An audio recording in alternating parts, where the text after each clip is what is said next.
Alors bonjour à tous. Dans cette vidéo, je vais réagir à la dernière vidéo qu'a faite Paul-Étienne Pierrecourt concernant le frère Arnaud, qui me semble-t-il un travail quand même assez proche du père Jacques, du Mont-Carmel. Je vais réagir à deux titres. Premier titre, parce que bon, je suis moi-même catholique sédévacantiste. On est trois chats, hein, et voilà, on n'est pas grand monde, mais bon, c'est pas la quantité qui compte, c'est la qualité. Après, il appartient à Dieu de donner de la quantité ou pas. Euh, donc, on n'est pas grand monde, mais visiblement, ça n'empêche pas quand même les attaques. Alors, là, je réagis parce que donc, je suis comment dire, l'évolution de la parole et de l'action sédévacantiste, et en même temps aussi, il a attaqué. Il s'en est servi aussi comme élément à charge donc de la Terre plate. La Terre plate, et comme c'est un, des, un des axes de travail que je diffuse sur ma chaîne, et en plus il a dit donc qu'il y a de plus en plus de platistes chez les CD-vacantistes. C'est juste qu'il y a de plus en plus de gens intelligents chez les CD-vacantistes, c'est tout, contrairement à ce que tu as pu dire. Alors je vais te tutoyer, hein, désolé, mais je tutoie en général quand je perds l'estime de quelqu'un. J'ai pas dit que je manque de respect, attention. Bien sûr, je te respecte. Mais au niveau de l'estime, je l'ai pas vraiment. Et moi, c'est comme ça que ça marche chez moi. J'ai du mal un peu à vous voyez des gens à qui j'ai perdu l'estime. Et surtout que bon, j'ai l'impression que tu m'as masqué sur ta chaîne. Bon, ça, tu as tout à fait le droit.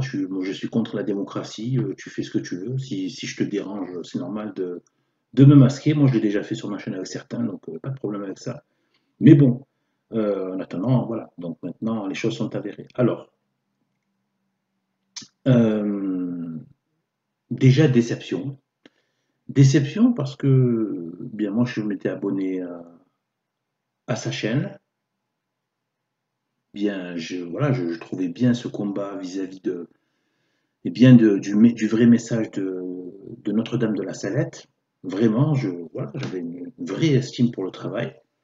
Je commence à peine, hein, mais je ne me connaissais pas. C'est assez récent que je commençais voilà, à regarder ce qu'il faisait. Mais là, c'est déception. Voilà. Bon, alors, déjà, la manière dont il a réagi. Pour reprendre un peu quelques paroles de l'Évangile, d'une façon de parler dans l'Évangile, j'ai plus l'impression que c'est la chair et le sang qui a parlé plutôt que l'esprit chrétien qui est en toi. Ce n'est pas l'esprit chrétien, ce n'est pas Paul-Étienne Pierrecourt chrétien, c'est la chair et le sang qui a parlé, du moins moi c'est comme ça que je l'ai capté.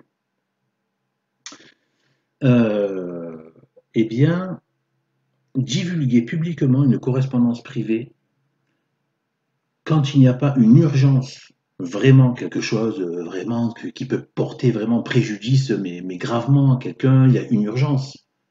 Mais là, pour un projet personnel, enfin personnel, un projet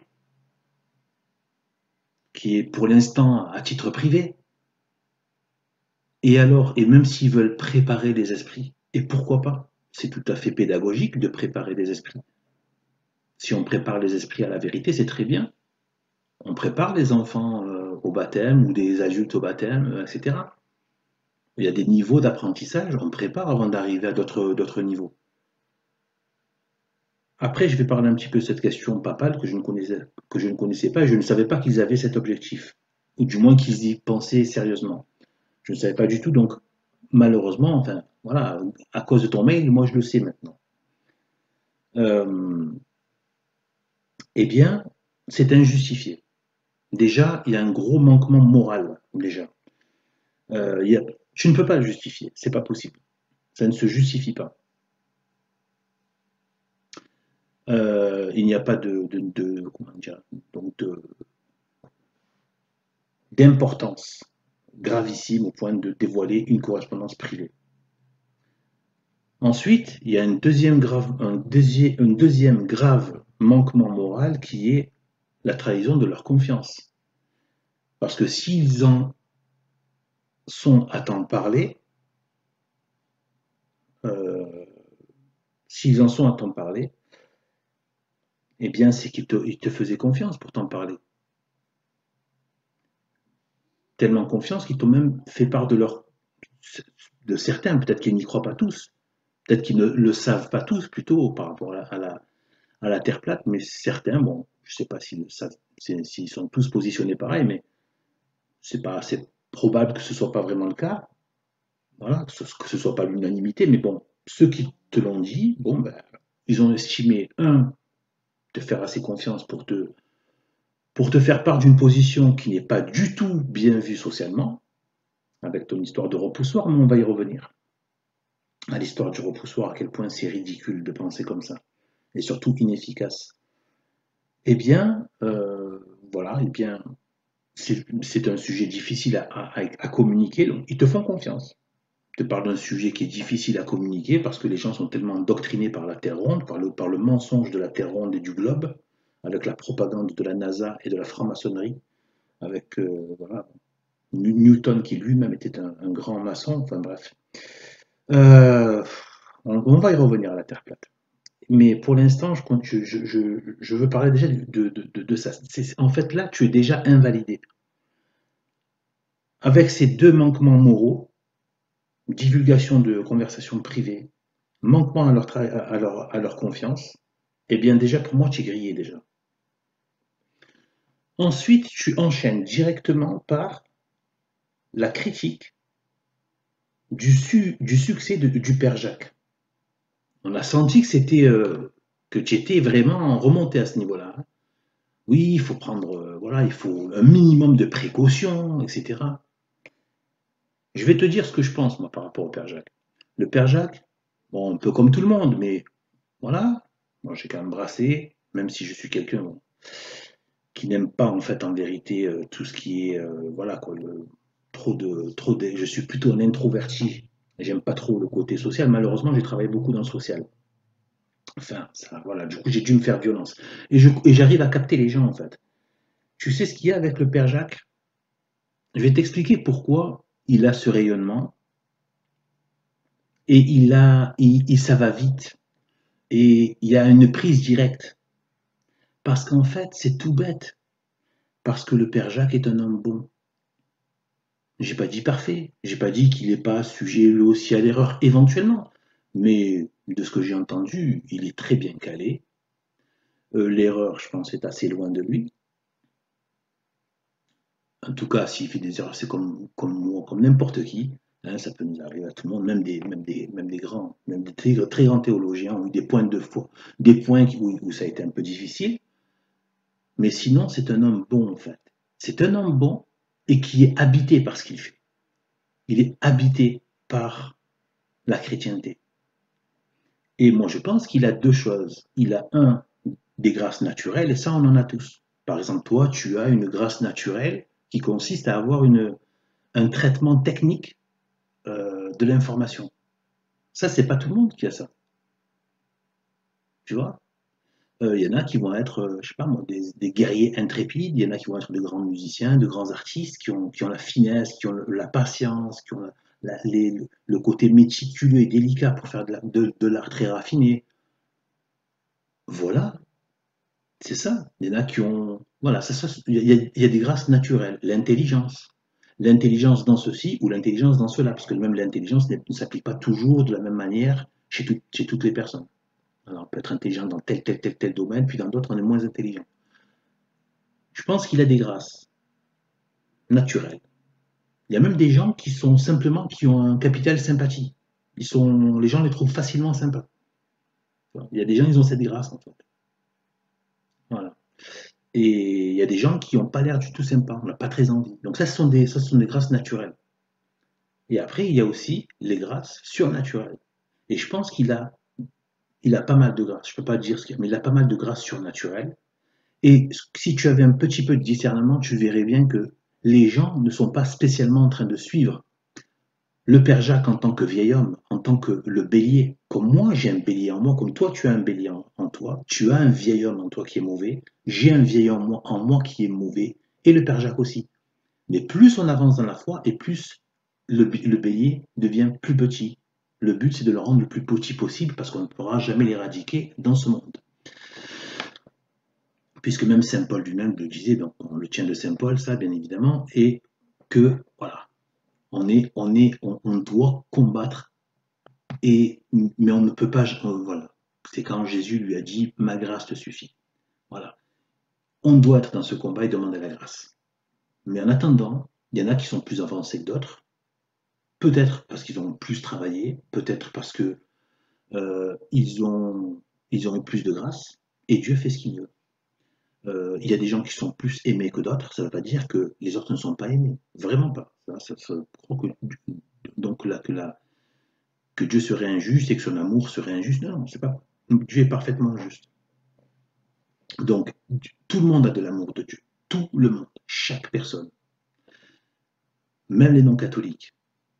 Mais c'est sûr que Dieu va en aimer plus que d'autres. On l'a même vu avec les apôtres, etc. Eh bien, je ne sais pas s'il fait partie de dans ce cas-là. A priori, oui, mais j'en sais rien, on ne peut pas le certifier. Mais ce qui est sûr, c'est qu'il a des grâces. Parce que pourquoi? Si tu avais un peu de discernement, tu te seras rendu compte qu'en fait, ce que les gens apprécient chez lui, c'est parce que justement, il y a l'œuvre du Saint-Esprit qui travaille avec lui. Et c'est ça, en fait, qu'il a. C'est ça qui plaît aux gens. Et j'ai appris récemment dans mon catéchisme, puisque je ne suis qu'un tout frais converti, j'ai appris dans mon catéchisme que jalouser les grâces des autres, que Dieu a données à d'autres, que soi, ou jalouser les grâces que Dieu a données à certains, eh bien c'est un péché mortel. Quelqu'un qui a vraiment une jalousie, hein, qui met sa volonté vis-à-vis de quelqu'un qui a des grâces de Dieu. On sait bien que les grâces de Dieu sont la vie de Dieu. Or, vouloir voler la gloire de Dieu ou vouloir voler la vie de Dieu, c'est un péché mortel.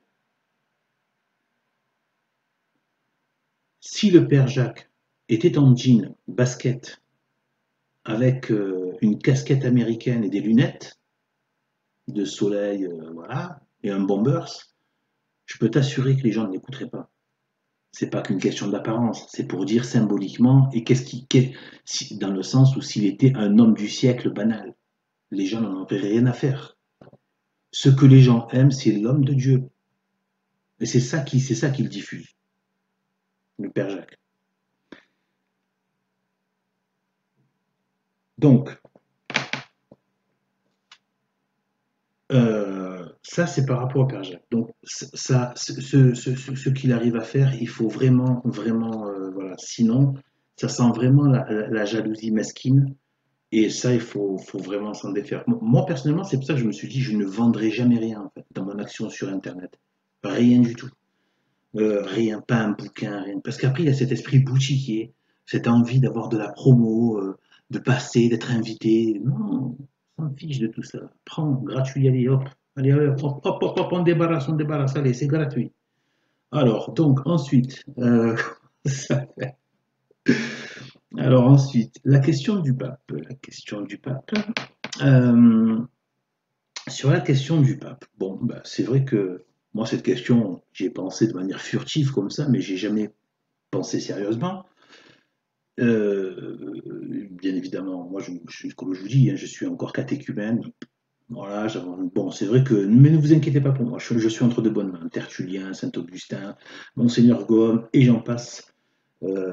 Donc, voilà, Sainte Thérèse de l'Enfant Jésus. Ne vous inquiétez pas, je suis entre de bonnes mains. Voilà, donc j'apprends la religion et petit à petit, et donc au niveau du pape.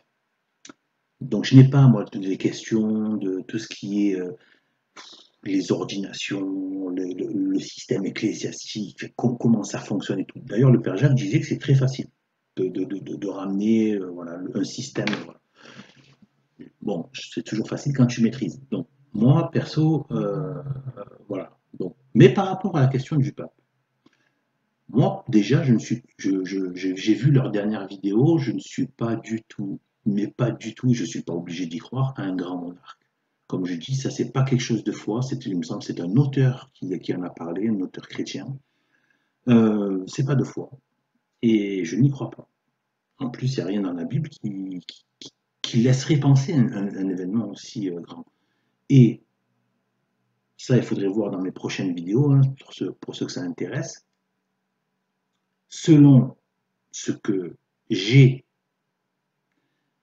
étudié, demandé à Dieu de m'aider dans cette compréhension, ce que j'ai eu comme lumière en analysant, scrutant les Écritures, la façon d'opérer de la Bible, de l'histoire biblique, etc., on est à la fin des temps. J'ai pas dit que c'est demain, mais les temps de la fin ont commencé. C'est clair et net.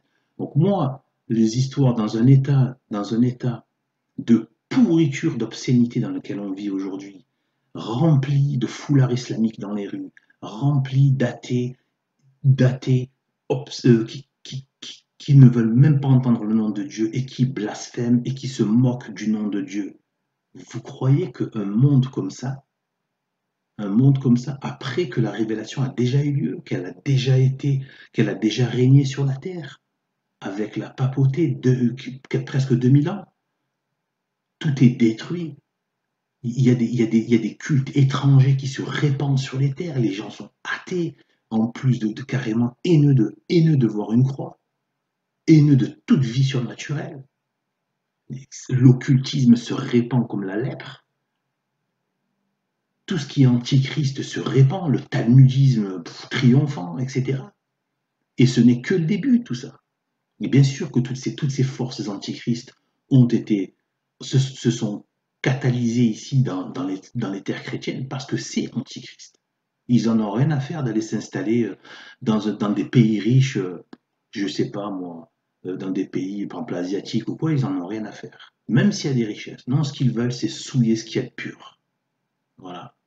Ce qui veut bien dire que la pureté est chrétienne et que le bien est chrétien parce que Dieu est pur et Dieu est le bien. Eh bien, la question du pape. Moi, je suis tout à fait, en fait, suite à ta vidéo, je me suis dit, tiens, en fait, ce serait pas bête, puisque le Vatican, à ce stade-là, est irrécupérable. C'est devenu des toilettes, je pense que des toilettes publiques de la SNCF, c'est plus propre que le Vatican. D'accord? Voilà. Je vous assure, des toilettes publiques d'une gare de grande ville, c'est plus propre que le Vatican. Regardez ce qu'ils ont mis, comment ils ont fait le Christ et la résurrection. C'est démoniaque ce qu'ils ont fait. C'est sale. C'est affreux. Ils ont fait venir prier les démons à Assise en présence du, entre guillemets, vicaire du Christ, qui est en fait le vicaire de la franc-maçonnerie, Jean-Paul II et les autres. Donc c'est de la pourriture claire. Et c'est à ce stade-là, c'est irrécupérable. Le Vatican est irrécupérable. À ce stade-là. Hein. Voilà. Donc, à moins qu'il y ait des conversions de folie dans ces endroits-là, et encore, je vous laisse imaginer dans quel contexte vous avez Mélenchon, c'est pas qu'un parti, hein. Mélenchon, c'est la France. C'est la France qui est Mélenchon. Tu vois Mélenchon, c'est toute la France qui est comme ça. Tu vois l'obscénité de Plus belle la crasse, ils appellent ça Plus belle la vie, mais Plus belle la crasse, ce type d'émission qui incite à la destruction des familles, à la luxure, à la débauche, à la perversion sexuelle, etc. Et bien ça, c'est la France en fait. Les gens sont tout à fait bien avec ça. Ils se tatouent, ils se mettent des serpents et des dragons sur leur corps, postérité du serpent. On est dans un contexte pareil.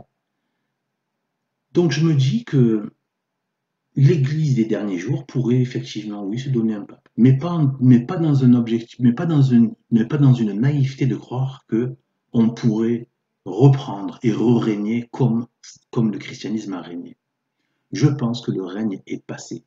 Voilà, le millénaire est passé. Voilà, le Christ a déjà régné. Il l'a volontairement, bien évidemment, parce que on le sait que Dieu pour lui, tout ça, c'est déjà de l'histoire ancienne, si je puis m'exprimer ainsi, parce que Dieu est hors du temps, donc tout ça est déjà réglé pour lui. Voilà, c'est de la blague tout ça. Pour Dieu, en un clin d'œil, il peut, il donne un arrêt cardiaque à tous ses ennemis sur la terre s'il veut. Mais non, mais Dieu est bon. Dieu est bon, c'est sa miséricorde, c'est sa justice. Des choses qui nous échappent, et on doit s'incliner devant les choses qui nous échappent. Eh bien, en fait, moi je trouve que c'est une idée intéressante. Elle est intéressante parce que pour l'Église des derniers jours, il faudrait qu'il y ait un pape. Il faudrait qu'il y ait un pape pour l'Église des derniers jours. Qui puisse aider les derniers chrétiens catholiques à, à vivre. Mais par contre, je dis attention, il faudrait avoir de très bons conseils d'un point de vue politique. Très bons conseils. Et je vous dis une chose, je pourrais faire des vidéos de conseils à ce niveau-là. Du conseil, ça veut dire qu'il faut tout prendre. Après, il faut étudier, il faut trier, etc. Mais un conseil, sûr et certain, ne rien faire d'officiel. Aucune institution déclarée, etc. Aucune association. Ne faire aucune association, aucune structure. Tout mot qui veut dire structure, c'est à bannir. Vous ne créez jamais une structure dans un système étatique qui vous hait. Sitôt que vous avez fait ça, vous êtes fichu. Vous avez déjà déclaré votre arrêt de mort. Vous êtes fini. Vous serez contrôlé et en plus noyauté. Vous devez agir, non pas dans le secret, mais pas de formalité. Parce que nous, les chrétiens, nous ne sommes pas des gens qui vivent dans le secret, ce sont les gens mauvais qui vivent dans des loges et des secrets. Et des endroits bien planqués qui sont toujours en train de souterrains, en train d'agir comme des serpents. Mais tandis que nous, ça ne veut pas dire que c'est caché, ça veut dire que la vie de l'action ne doit pas avoir de manifestation structurée socialement de manière officielle. Rien d'officiel. Rien. Ce doit être exactement comme au début. Il n'y avait pas forcément une sorte de, voilà, une institution, une administration ecclésiastique. Non, il ne faut pas qu'il y ait d'administration. Il faut trouver un fonctionnement tout en laissant rien, zéro structure. Et ça, c'est très difficile à noyauter. D'accord? Voilà. La preuve, il y avait toute une institution, elle a été noyautée au Vatican. Donc, l'institution, c'est pas une garantie, au contraire. Ils ont beaucoup de mal à noyauter, à infiltrer, à saper une structure qui ne se manifeste pas de manière formelle, officiellement, mais qui est pas cachée. Nous, on mijote rien de mal, on mijote que du bien, si je puis dire. Donc, voilà, mais bon, je pourrais donner d'autres conseils. Et à ce niveau-là. Ensuite, donc, au niveau de la Terre plate, excuse-moi de te dire, mais non, je vais commencer par te dire que j'ai eu la même réaction que toi au départ, mais pas longtemps. Parce que moi, je suis un chercheur de vérité. Et au départ, j'ai rigolé. Pas vrai, enfin, oui, j'ai rigolé, mais plus dans le sens de ah bon ah. Mais je ne me suis pas non plus moqué. Je suis quand même dit, mais quand même, il y a des gens qui osent penser ça. Et après, je suis allé voir, petit à petit. Et je me suis laissé un an et demi pour vraiment savoir ce qu'il en était. Personne ne te demande d'accepter ça comme ça de but en blanc. Il faut étudier. Et comme disent les Américains, qui sont bien en avance sur la Terre plate, même en sud de l'Amérique, c'est-à-dire tous les endroits où il y a le moins de francs-maçons en Amérique du Sud, etc., où du moins l'influence est beaucoup moins forte ils sont moins nombreux et beaucoup moins fortes qu'en Europe de l'Ouest, eh bien, comme par hasard, notamment dans les pays de l'Est, Amérique du Sud, etc., eh bien, qu'est-ce qui se passe? Eh bien, en fait, les gens se rendent vite compte que la Terre est plate. La majorité des Brésiliens savent que la Terre est plate. En Amérique, c'est énorme le mouvement. Tout le monde le sait. En fait, c'est en train de prendre. Tout le monde le sait. Ça ne tient pas une seconde. C'est fini, cette histoire. On vit dans une énorme propagande. Vous n'avez pas compris que c'est Satan qui a noyauté la maçonnerie et pour détruire la genèse. Parce que si tu perds le fil avec la création de Dieu, tu perds le fil avec le Créateur. Même les païens ont pu remonter à Dieu en passant, en regardant juste la majesté de la création. Mais il n'y a plus de majesté quand tu n'es quand tu n'es qu'un accident issu d'un pétard Big Bang du fin fond de trilliards. Ils ont donné des dimensions et des années incroyables. Tu ne peux pas te représenter. Et c'est fait exprès. C'est fait pour dissuader l'intelligence d'aller justement chercher. Ils ont donné du gigantisme dans le temps, du gigantisme dans, dans l'espace, etc. Non, la Terre est plate et sous un dôme. Voilà. Après, il faut aller s'intéresser. Eh bien, concernant juste, bon, je ne vais pas faire ici un cours sur la Terre plate, parce que j'ai une playlist, pour ceux que ça intéresse, une playlist qui s'appelle La Terre ne tourne pas rond. Voilà, vous allez là-dedans, vous allez voir, vous prenez ce que, vous pouvez commencer par les plus courtes et vous allez voir petit à petit. Eh bien, là, je vais quand même, juste pour cette petite vidéo, vous montrer, juste répondre à votre question. Apparemment, le frère Arnaud et toi-même n'arrivez pas à savoir pourquoi au pôle Nord, donc il y a les 6 mois de nuit, tout ça et tout. Pas de problème, on va vous répondre. Euh, on va vous répondre, mais c'est fastoche, hein. Bon, je vais vous faire ça, là, je vais filmer un truc, là, et je vais vous le montrer, c'est très facile, j'ai imprimé une terre plate, qui est voilà. Et juste une chose, parce qu'il y en a qui croient, qui disent, ouais, mais il y a le vide à côté. Mais qui vous a dit qu'il y avait du vide à côté de la terre plate? Ça, c'est parce qu'on on vous a inculqué des galaxies, des tout ça, un univers de trous noirs. Non, c'est n'importe quoi. La véritable réponse est personne ne le sait, seul Dieu le sait. Ce qu'il y a derrière le dôme et sous la terre, c'est sûr, il y a l'enfer. Très très très profond sous la terre, à plusieurs milliers de kilomètres, il y a l'enfer et il est scellé, il est fermé.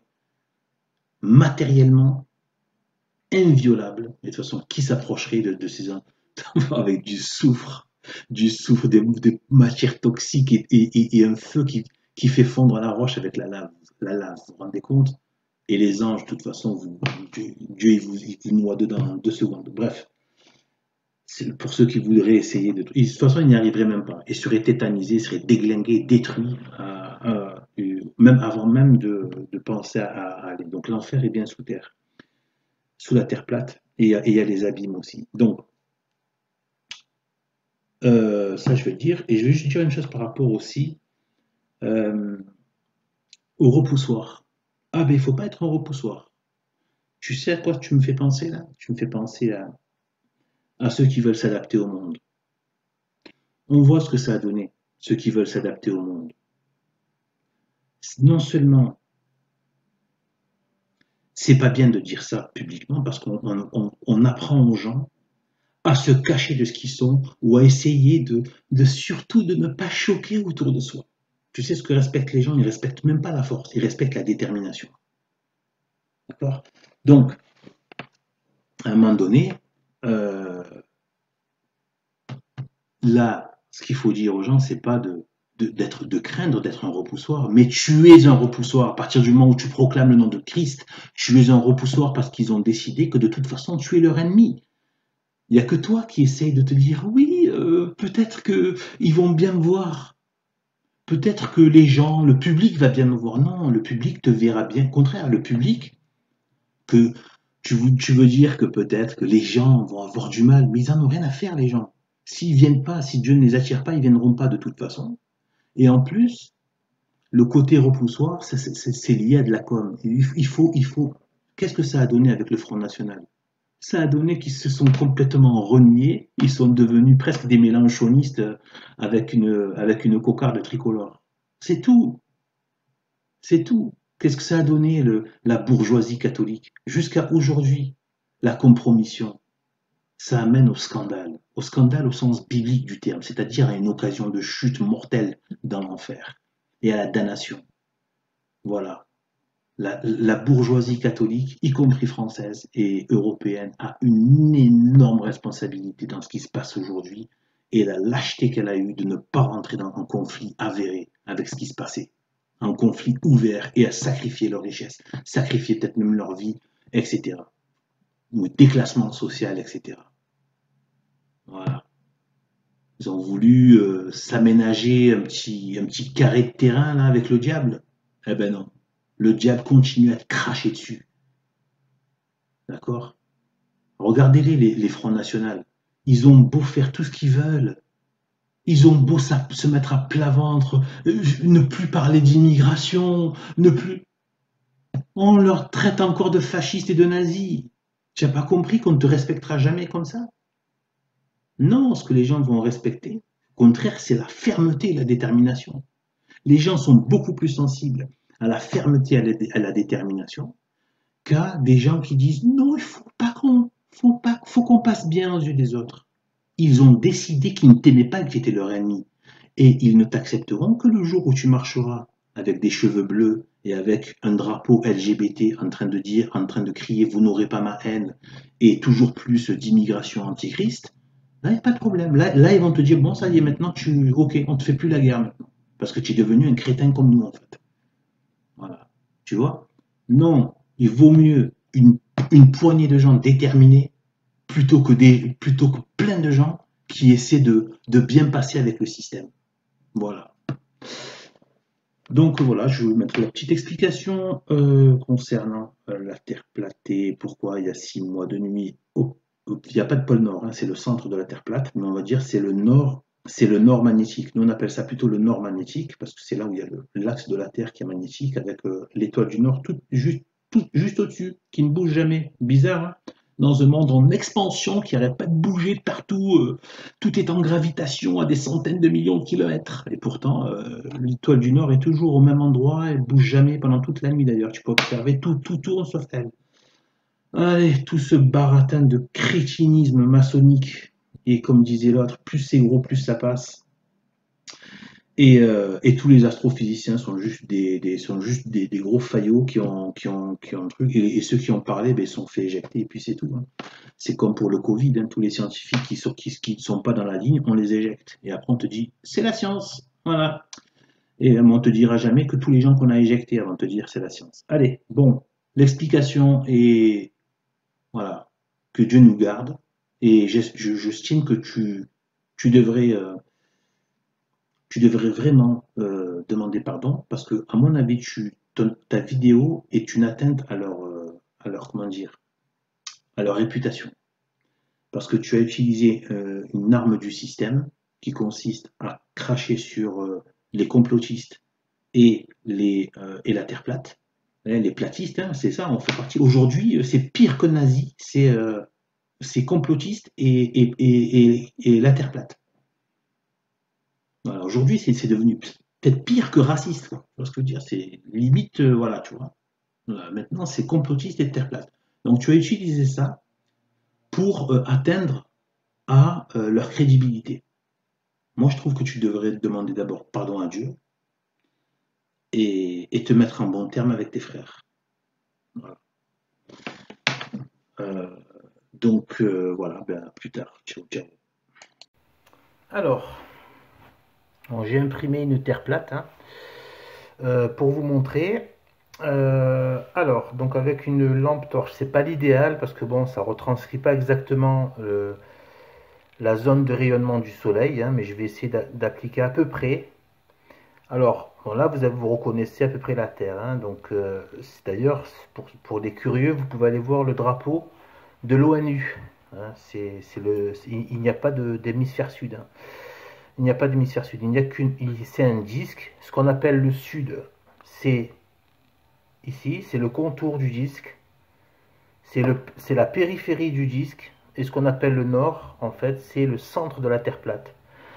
Alors, et donc tout ça est recouvert par un dôme, bien évidemment. Et là, il y a le centre magnétique qu'on appelle le nord. Le centre magnétique, c'est pour ça que la boussole donc, est toujours attirée vers le nord. Et jamais, si vous êtes soi-disant au pôle sud, donc vers la périphérie, la boussole n'indique jamais le sud.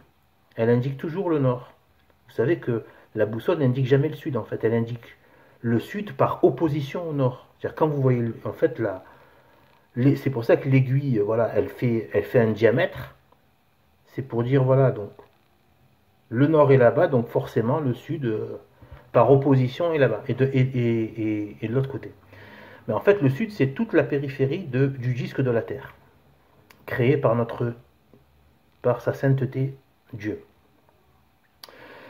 Eh bien, donc comment fonctionne Voilà, dans un premier temps, je vais vous montrer ce que fait le Soleil durant une année, bon, en commençant par le milieu, allez, par l'équateur, qui est le centre du disque à peu près, enfin le centre du disque. L'intermédiaire entre le centre et la périphérie. D'accord? Il fait ça. Vous voyez qu'il y a toujours une partie qui est à l'ombre, dans la nuit. D'accord? Voilà. Et après, petit à petit, il s'approche du nord, de là où on est. Hop, ici, par exemple, la France, tout ça. Hop. Là, il va y avoir l'été, parce que le soleil est plus proche de l'axe du centre. D'accord? Donc chez nous, c'est l'été. Et là-bas, et vers le sud, là-bas, ils ont beaucoup moins de soleil. Mais comme, petit à petit, ce qui se passe, c'est que le soleil va s'écarter, va s'éloigner du centre de la Terre, plate, et donc du coup, il va éclairer que le sud, essentiellement, et du coup, pendant 6 mois, regardez le centre, il n'y a toujours pas de lumière. Bon, là, je le fais avec une petite lampe torche bon marché, donc, mais c'est ça qui se passe. Pendant tout un temps, c'est au sud, et nous, on reçoit un petit peu de lumière en hiver, qui arrive à parvenir un peu, c'est pour ça que les journées sont courtes, qui parvient un peu vers l'Europe, pendant de courtes journées, et après, mais comme le nord est trop loin, vers le pôle nord, vers le nord de la Norvège, tout ça, c'est trop loin pour les rayons du soleil, donc il fait nuit, et après, dès que le soleil commence à revenir, petit à petit, au fil des saisons, il fait l'automne, non, pardon, le printemps, tout ça.